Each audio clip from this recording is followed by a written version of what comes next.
I'm going to say cash, but direct assistance. I think this is one AF versus neg. Yes, there is some T question, some debatability about whether or not direct assistance, cash, welfare-based programs, or social services. I think one of the heart of the topic is, should we be giving trained professional social services from the state or from the federal government, or is it better to give direct cash? Okay. And within this, and by cash it could be just like, here's $500, get the job, do what you got to do. Or it might be more micro-based loans, like give people loans instead of these direct services to help people in need. Listen to this quote, and I was behind so I didn't hear who said ban social services. But one that flies in the face of the AF, which is trying to increase the amount of services, might be to, this is from Charles Murray in 2006. It's a pretty timely book. It's called In Our Hands, A Plan to Replace the Welfare State. Quick summary of it. In Our Hands calls for the whole apparatus of the welfare state to be dismantled, not pruned or reformed, but abolished outright. No more Social Security, no more Medicare or Medicaid, no more unemployment benefits, nothing. These all are such programs that directly transfer income from one group, i.e. probably taxpayers, to other groups which would not merely be terminated but forbidden. Murray calls for a constitutional amendment to that effect, taking place at, Murray says, far lower cost and with vast more benefits for the country's social well-being. Would a payment of $10,000 a year to every American adult solve poverty? Yes. No more poverty, no more welfare state, simple as that. So that if we just remove all this extra, like I said, $14 trillion spent over the last 40 years promoting social services. That's enough for giving everyone a $10,000 salary every year. Here's money. If you work, that's addition, so versus cash assistance. Second major controversy. I'm going to call it, it's very, very interesting. It can't just be states, county plans versus the Fed, but who encompasses state involvement?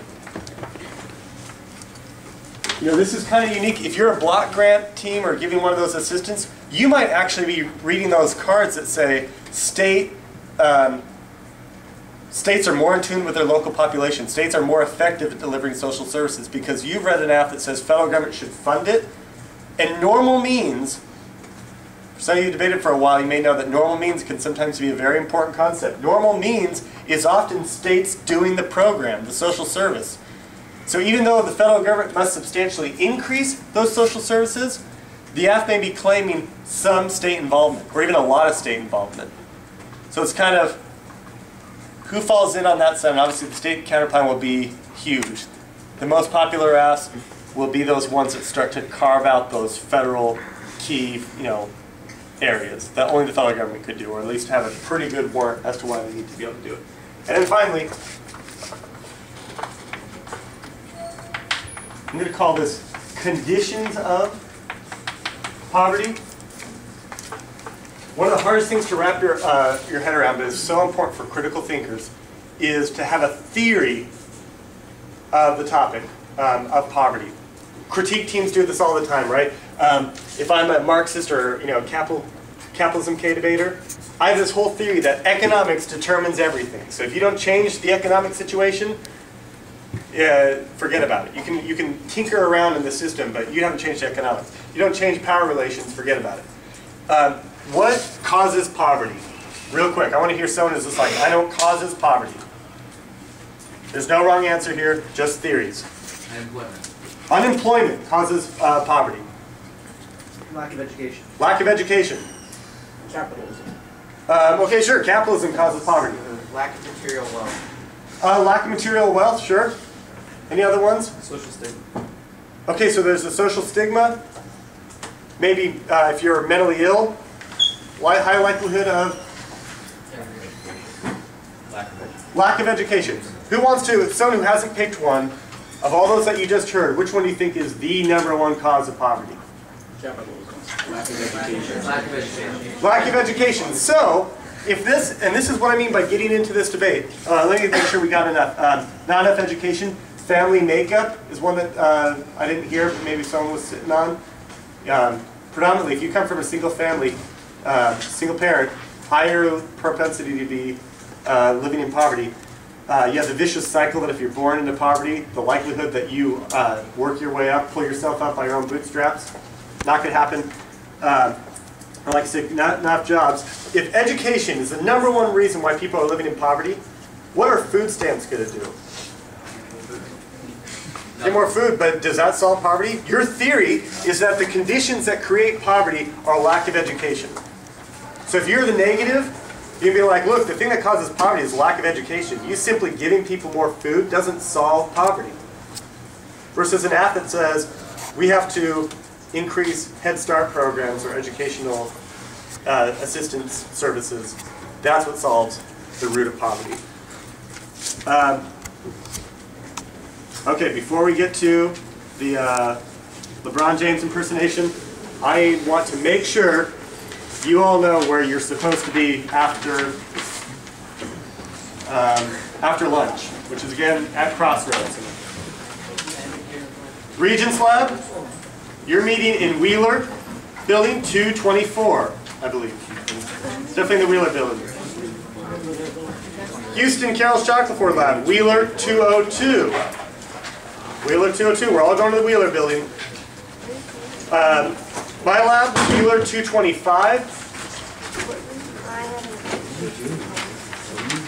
And that's everyone, right? Yeah. Okay, if any of your lab leaders told you something else that you were like to go directly to the library, I'm superseded by that. I just wanted to make sure you knew those room assignments. Okay, final quote. Hey, I got 3 minutes still. Okay, gonna leave you with the topic paragraph. Okay, when the topic's being debated, there's like 12 that are kind of presented, whittled down to 5, then whittled down to 2, and then voted on at different series. The topic author gets to pick like a paragraph that goes attached to the resolution, kind of show their intent maybe. This is just what we can condense everything down to. Unfortunately, more than 4 decades after Michael Harrington identified those living in poverty as the other America, poverty is still an epidemic problem in the United States. In 2005, close to 13% of the total U.S. population, which is about 37 million people, were counted as living below the poverty line, a number that essentially remained unchanged from 2004. Of these 12.3 million were children. Poverty is associated with many harmful consequences, including poor health, crime, educational difficulties, and other social problems. Poverty continues to plague our society despite over 4 decades of national effort and trillions of dollars in federal spending to combat it. In a nation as wealthy as the United States, such a high level of poverty is certainly appropriate for the examination and reflection provided by a variety of debates on the topic. Affirmatives advocating this topic will be able to defend a wide range of social services designed to both eliminate the harms of poverty and reduce the number of people living in poverty. These services would include expanding child care, health care, food stamps, housing assistance, mental health care, educational assistance, early Head Start, job training, among others. Negatives would be able to debate against the harms of poverty, questioning the ability of various plans to solve the problems identified, offering many disadvantages including spending, politics, federalism, and net widening. They would be able to counterplan many of the affirmative plans with state counterplans and other process-related counter-advocacies. The negative would be able to would also have several critical options, including objectivism, statism, dependency, and even critiquing the use of the term poverty. The topic should be great. I think you are all dismissed.